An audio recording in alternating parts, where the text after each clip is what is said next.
February 16, 1992. Southern Lebanon. Israeli helicopters fired missiles at a convoy of vehicles. Direct hits. The target, Sheikh Abbas al-Musawi, Secretary General of Hezbollah, one of Israel's most wanted enemies. The operation was a success. Al-Musawi was killed, along with his wife and 5-year-old son. Collateral damage. Unfortunate, but unavoidable. Israel celebrated. One less terrorist leader. One less threat. One step closer to security. The operation was perfect. The target was eliminated. Mission accomplished, except for one small problem. Within 48 hours, Hezbollah appointed a replacement. A young, relatively unknown cleric named Hassan Nasrallah. Israel had eliminated one leader.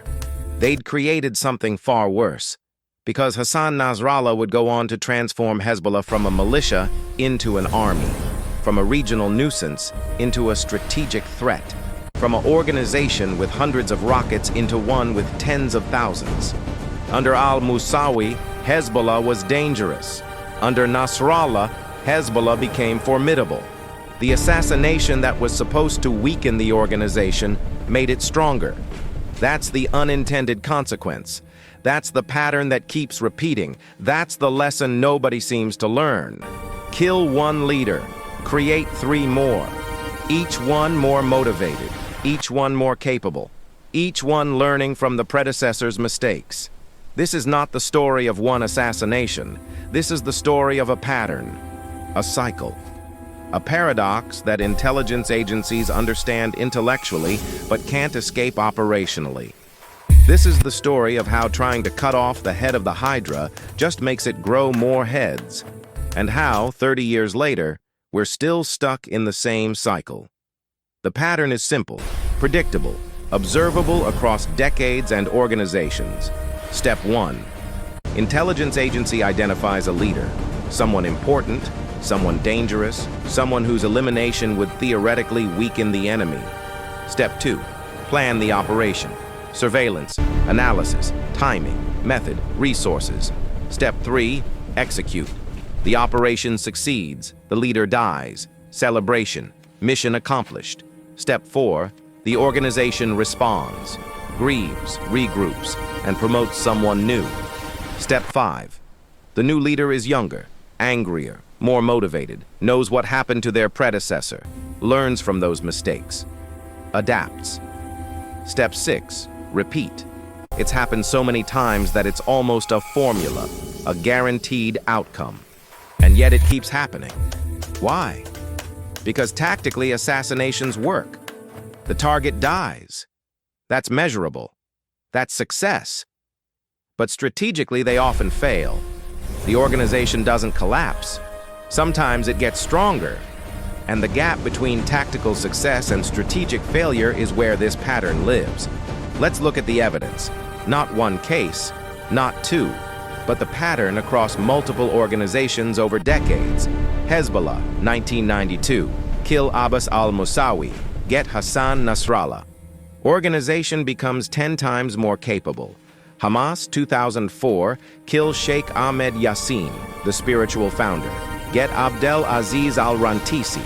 Kill him too, a month later. Get Khalid Mashal. Organization continues. Stronger infrastructure, better weapons, more support. Hamas again, 2010. Kill Mahmoud al-Mabhouh, weapons coordinator. Get Ahmed al-Ja'abari. Weapons supply increases. Organization learns better security. Hamas yet again, 2012. Kill Ahmed al-Ja'abari. Get someone else. The rockets keep coming. The organization keeps functioning. Al-Qaeda. Kill Osama bin Laden in 2011. The organization fragments, but creates ISIS, which becomes even more brutal, even more effective at recruiting, even more dangerous. The pattern is consistent. Assassination creates martyrdom. Martyrdom creates motivation. Motivation creates recruitment. Recruitment creates new leaders. And often, those new leaders are better than the old ones. Why? Several reasons. 1. Selection pressure. The people who rise to leadership after an assassination are survivors. They're careful. They're smart. They've learned operational security. They don't make the mistakes that got their predecessor killed. 2. Anger. The new leaders are motivated by revenge, by the desire to prove they can't be stopped, by personal rage at seeing their mentor, their friend, their leader killed. 3. Legitimacy. In the eyes of the organization and the community, they inherit the martyrdom of their predecessor. They're not just new leaders. They're the chosen successors of a martyr. That carries weight. 4. Learning.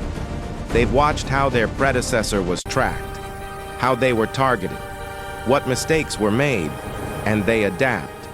Better security, different patterns, new methods. The result: organizations that are harder to penetrate, leaders that are harder to kill, structures that are more resilient. The assassination was supposed to weaken them. Instead, it forced them to evolve. Let's go deeper into the Hezbollah example, because it's the clearest case of unintended consequences. Abbas al-Musawi was a cleric, a spiritual leader. He gave speeches. He provided religious justification for Hezbollah's actions. He was important, yes, but he wasn't a military strategist. Hassan Nasrallah, his replacement, was different. Nasrallah was smart, charismatic, strategic, and young enough to lead for decades. Under his leadership, Hezbollah transformed. They built bunkers. They stockpiled weapons. They developed sophisticated tactics. They created an organization that could fight a conventional military force, Israel, to a stalemate. The 2006 Lebanon War proved it. Israel invaded Lebanon expecting to crush Hezbollah quickly. Instead, they fought for 34 days, suffered casualties, and withdrew without achieving their objectives. That would not have happened under al-Musawi. Al-Musawi was not a military mind. Nasrallah was. So the assassination that was supposed to weaken Hezbollah created the conditions for it to become far more dangerous. Unintended consequence. Now, to be fair, Israel didn't want this outcome. Nobody plans to create a stronger enemy. The intention was good, eliminate a threat. But intentions don't matter if the results are counterproductive. And here's the frustrating part. Everyone involved knows this pattern exists. Intelligence analysts write reports about it. Military strategists warn about it. Academics study it. It's called the Hydra effect, or decapitation paradox, or leadership succession dynamics. The knowledge is there. The pattern is documented. And yet it keeps happening. Why? Because the alternative is doing nothing. And politically, domestically, doing nothing is not acceptable. Israeli citizens want their government to respond to threats, to act, to do something visible and decisive. Assassinations are visible. They're decisive. They demonstrate capability and resolve. So even if the long-term strategic outcome is questionable, the short-term political benefit is clear. The operation satisfies multiple constituencies. The intelligence agency demonstrates competence. The military demonstrates capability. The government demonstrates resolve. The public sees action. Everyone gets something, except strategic success. Let's look at another angle, the martyrdom effect. When Israel kills a Hamas leader, what happens in Gaza? Funerals. Thousands of people in the streets, chanting, mourning, vowing revenge. Posters go up. The leader's face becomes iconic. Their story becomes legend. Their death becomes motivation. Young men see this. They see a leader who was important enough that Israel killed them. Important enough to be feared. Important enough to be remembered. And they think, I want to be that important. I want to matter that much. I want to fight for something worth dying for. Recruitment increases, not in spite of the assassination, because of it. This isn't speculation. This is documented. Researchers have studied recruitment patterns in Hamas, Hezbollah, al-Qaeda. Every major assassination is followed by a spike in recruitment. The operation that was supposed to weaken the organization by removing a leader strengthens it by creating martyrs that inspire new recruits. Ironic, tragic, and predictable. Now let's talk about organizational learning. When al-Mabhouh was killed in Dubai, what did Hamas learn? They learned that luxury hotels in neutral countries aren't safe. They learned that Mossad can operate anywhere. They learned that passports can be faked. They learned that key cards can be cloned. So what changed? New protocols. No more face-to-face meetings in hotels. Everything through encrypted communications. Multiple layers of security. Assume you're always being watched. The organization became more paranoid, and paranoia, in this context, is survival. They also decentralized. Al-Mabhouh was a logistics coordinator. After his death, Hamas didn't replace him with one person. They created a system, multiple coordinators, redundancy, so that killing one person wouldn't disrupt the entire operation. Mossad eliminated a person. Hamas eliminated the dependency on that person. That's organizational learning. That's evolution. That's resilience. And it happens every time. Each assassination teaches the organization something new. Each death creates an opportunity to improve. The intelligence agency gets a short-term tactical success. The organization gets a long-term strategic lesson. Over decades, who benefits more? Here's where it gets philosophically complex. Maybe the intelligence agencies know all of this. Maybe they understand the pattern. Maybe they even accept it. Because maybe the goal isn't to destroy the organization. Maybe the goal is just to disrupt it temporarily. Think about it strategically. If you kill a Hamas commander, yes, someone will replace them. But there's a transition period, weeks or months where the new person is learning the role, getting up to speed, building relationships. During that window, operations slow down, attacks decrease, weapon shipments get delayed. That's a win. Not a permanent win, but a temporary one. And if you can keep doing this, keep creating transition periods, you create ongoing disruption. The organization never collapses, but it never operates at full capacity either. It's like mowing a lawn. The grass keeps growing back, but if you mow it regularly, it stays short. Is that the strategy? Ongoing disruption rather than decisive victory? Maybe. It would explain why the pattern continues despite everyone knowing it exists. But if that's the strategy, nobody says it publicly. Because publicly, assassinations are presented as significant blows, as steps toward victory, as progress. The public narrative and the strategic reality might be very different, which raises ethical questions. If assassinations don't achieve their stated goals, weakening or destroying the enemy organization, are they justified? If the real goal is just temporary disruption, should that be explained honestly? Or is the public narrative of progress toward victory necessary for political support? If these operations create martyrs that inspire new recruits, are we creating more enemies than we eliminate? These aren't easy questions. There are no clear answers. Different people will reach different conclusions based on their values and priorities, but they're worth asking, because the pattern is undeniable. One assassination creates multiple new leaders. The organization adapts. The cycle continues. Let's look at specific numbers. Between 1992 and 2022, 30 years, Israel has assassinated dozens of Hezbollah and Hamas leaders. Hezbollah in 1992 estimated 3,000 fighters, several hundred rockets. Hezbollah in 2022 estimated 20,000, 30,000 fighters. Over 150,000 rockets, sophisticated anti-tank missiles, air defense systems. Essentially a conventional military force. The assassinations didn't stop that growth.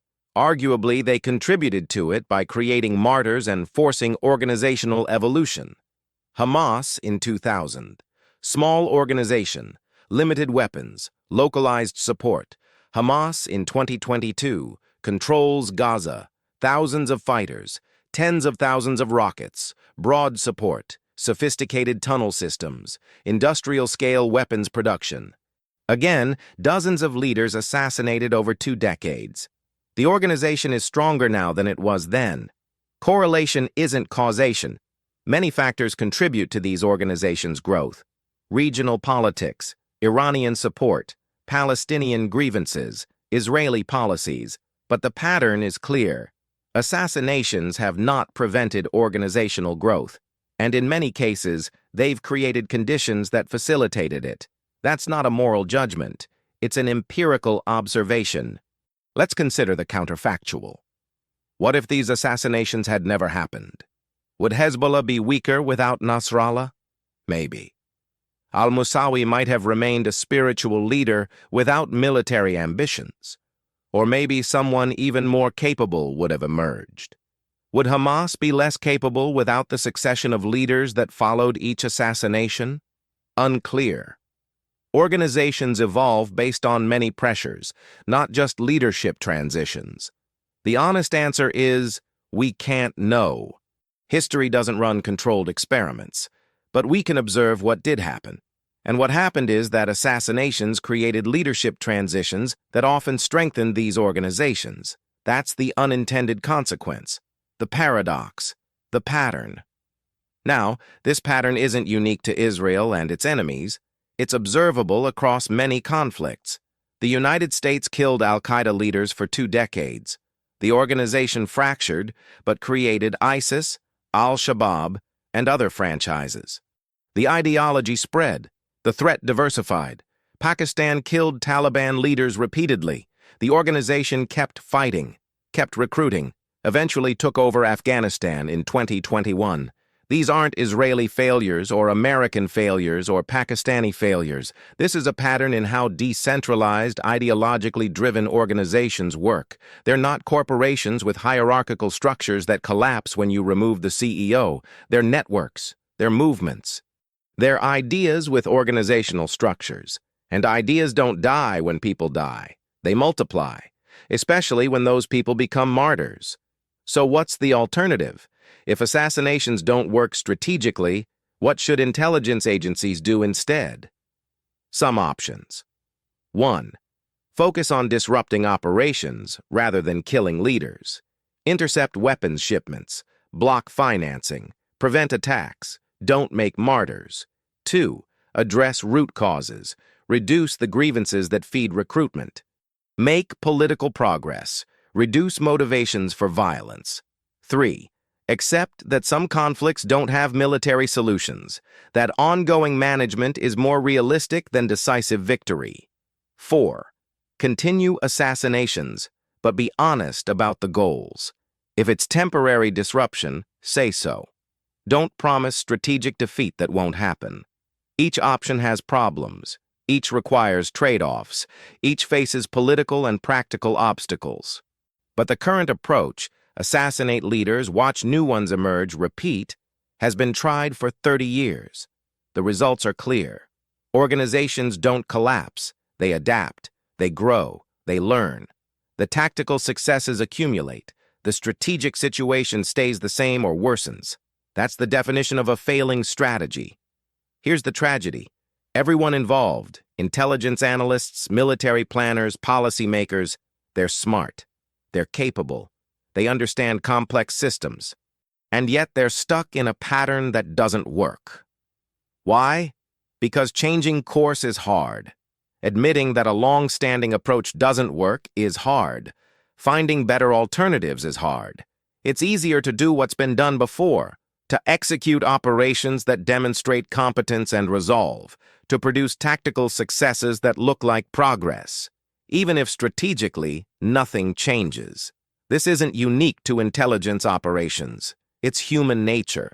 Organizations stick with what they know, especially when what they know sometimes works tactically, even if it fails strategically. Breaking out of that pattern requires admitting uncomfortable truths, requires trying approaches that might fail in different ways, requires patience and political will.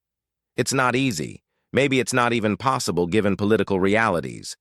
But the alternative is more decades of the same pattern, more assassinations, more new leaders, more martyrs, more recruitment, more violence. And 30 years from now, looking back and realizing nothing changed. Let's zoom out to the ultimate question. Is security achievable through assassination? The evidence suggests not. Not long-term. Not strategically. Israel has conducted hundreds of assassinations over decades. Israeli citizens are not significantly safer now than they were in 1992. The United States killed Osama bin Laden. American citizens are not significantly safer from terrorism. Tactical victories, strategic stalemate. Maybe that's the best that's possible. Maybe in some conflicts there is no solution, only management. Maybe preventing things from getting worse is the real goal, even if things don't get better. That's a legitimate argument, a realistic assessment of difficult situations. But if that's the case, the public messaging should match the reality. Don't promise victory. Don't suggest each assassination brings peace closer. Don't pretend the pattern will change if we just kill enough leaders. Be honest. This creates temporary disruption. This prevents worst-case scenarios. This maintains the status quo. This is management, not resolution. That honesty might reduce public support, might make operations harder to justify, might force difficult political conversations. But it might also force thinking about alternatives, about different approaches, about whether there are better ways. The unintended consequence of assassinations isn't just new leaders. It's the perpetuation of a cycle that everyone recognizes, but nobody knows how to break. One assassination creates 3 new leaders. Those 3 leaders eventually become targets. 3 more assassinations create 9 new leaders. The numbers don't work in your favor. The cycle doesn't end. The pattern continues. And everyone involved, the intelligence agencies, the organizations, the communities, they're all stuck in it. Locked in a system where tactical successes never add up to strategic victory, where everyone understands the pattern, but nobody can escape it. That's the real unintended consequence, not just the new leaders, but the endless cycle, the perpetual conflict, the inability to find a different path. In Greek mythology, Hercules faced the Hydra.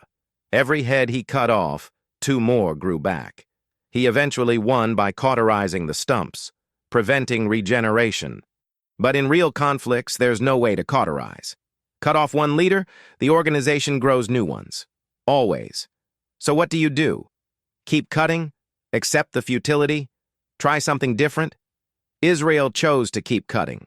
For 30 years. The Hydra has more heads now than it started with. The United States chose to keep cutting. For 20 years.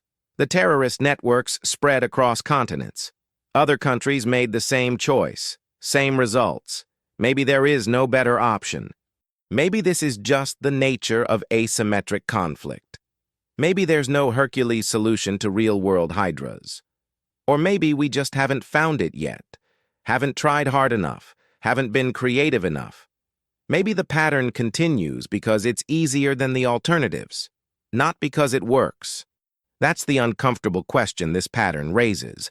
Are we stuck in this cycle because it's the best we can do? Or because it's the easiest? Or because admitting it doesn't work would be too difficult?